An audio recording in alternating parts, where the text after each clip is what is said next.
Islam mengajarkan kita boleh menggauli istri kita dengan gaya apapun, kecuali gaya yang dilarang di dalam Islam. Perempuan adalah ladang dalam tanda petik buat kalian. Engkau boleh mendatangi ladang itu dari manapun dengan gaya apapun yang kalian kehendaki.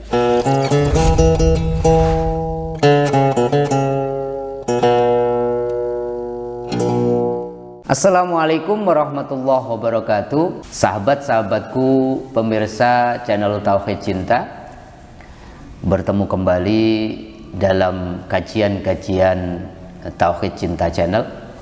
Jangan lupa untuk sedekah jarinya, mensubscribe, like dan share Tauhid Cinta channel. Hari ini kita akan berbicara tentang adab atau etika ketika bersenggama, atau dalam bahasa agama jima di dalam Islam. Kenapa adab berhubungan suami istri ini menjadi penting? Karena kita tahu yang namanya urusan biologis menyalurkan sesuatu yang sejatinya sunnatullah, sesuatu yang tidak bisa kemudian diingkari. Bahkan kalau kita baca surat Yusuf ayat 24, di situ digambarkan walaqad hammad bihi wa hamma biha.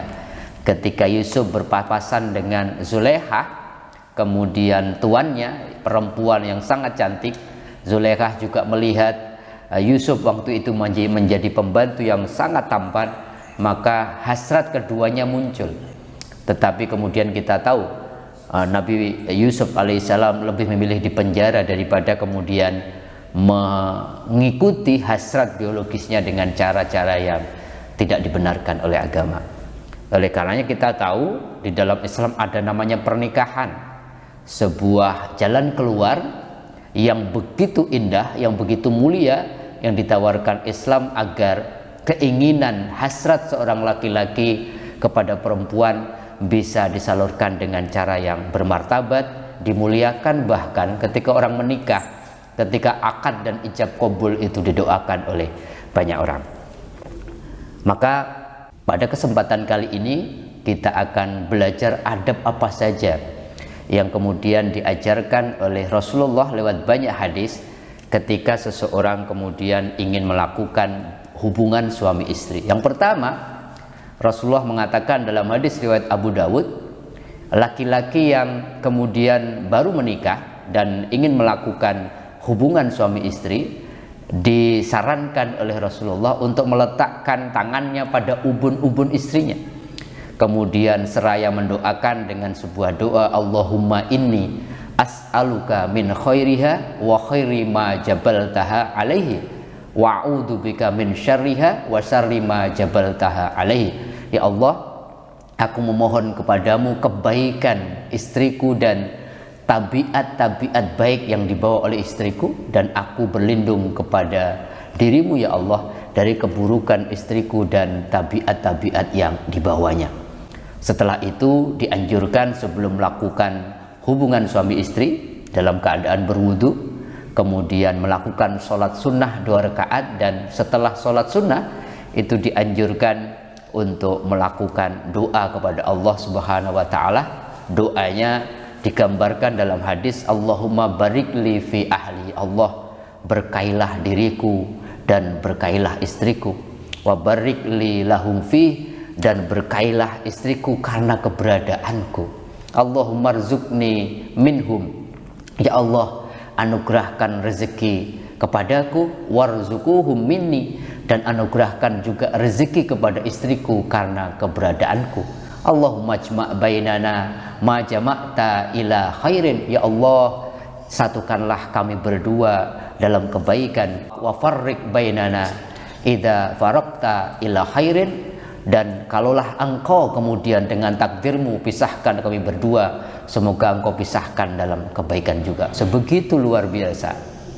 Maka kemudian Rasulullah menganjurkan tidak langsung berhubungan badan, tetapi sholat 2 rakaat dan berdoa. Kemudian ini menarik, Rasulullah juga mengajarkan kalau kita sebelum berhubungan badan untuk bercumbu, untuk berjumbu rayu dengan penuh kelembutan dan kemesraan. Dan itu dicontohkan Rasulullah tuh pernah bermesraan, tidak langsung melakukan hubungan badan. yaitu dengan meminum susu dalam satu gelas dengan Bunda Aisyah yang diriwayatkan dalam hadis riwayat Ahmad. Baru kemudian kita berdoa sebelum melakukan hubungan suami istri dengan doa yang cukup populer, yaitu Bismillah, Allahumma jannibna syaitan wa jannibi syaitan ma razaqtana. Ya Allah, dengan namamu aku memohon jauhkan kami dari syaitan dan jauhkan setan dari anak yang engkau karuniakan kepada kami.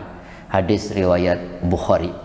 Maka kemudian setelah itu Islam mengajarkan kita boleh menggauli istri kita dengan gaya apapun, kecuali gaya yang dilarang di dalam Islam disebutkan betul, karena Allah mengatakan dalam surat Al-Baqarah 223, nisa'ukum harsul lakum fa'tu harsakum anna syi'tum. Perempuan adalah ladang dalam tanda petik buat kalian. Engkau boleh mendatangi ladang itu dari manapun dengan gaya apapun yang kalian kehendaki.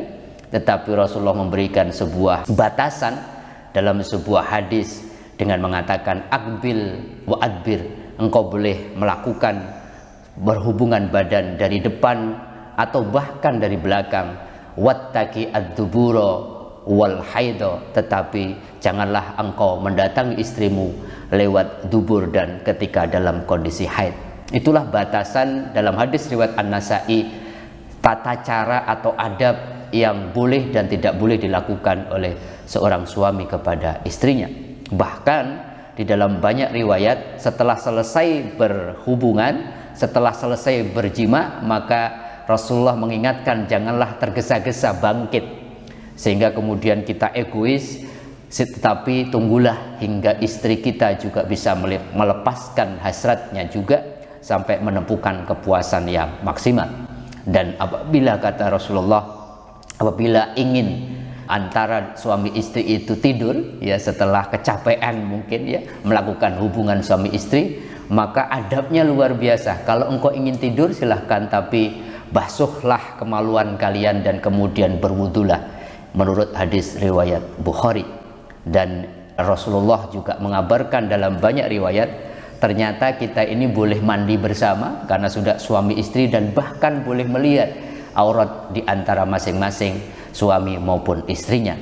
Tetapi Rasulullah mengingatkan sebuah peringatan yang akhir-akhir ini banyak kemudian dilanggar dan menjadi bom waktu bagi hubungan suami istri. Apa itu? Rasulullah mengatakan haram hukumnya menyebarluaskan rahasia rumah tangga, apalagi rahasia ketika berhubungan suami istri.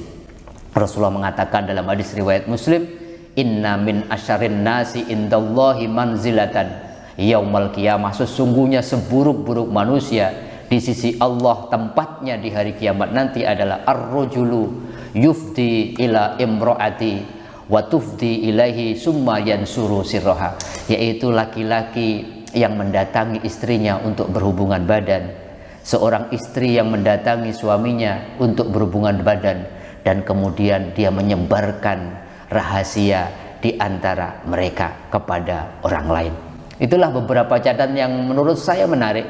Ternyata Islam juga memberikan kita anjuran atau tata cara atau adab bahkan ketika seseorang melakukan hubungan suami istri, sehingga doa-doa yang dipanjatkan oleh orang tua agar memperoleh keturunan yang soleh dan solehah didapatkan karena ketika secara ikhtiari mereka melakukan hubungan suami istri untuk mendapatkan seorang putra atau putri, juga dilakukan dengan cara-cara yang indah, dilakukan dengan mengindahkan akhlak-akhlak dan saling memuliakan.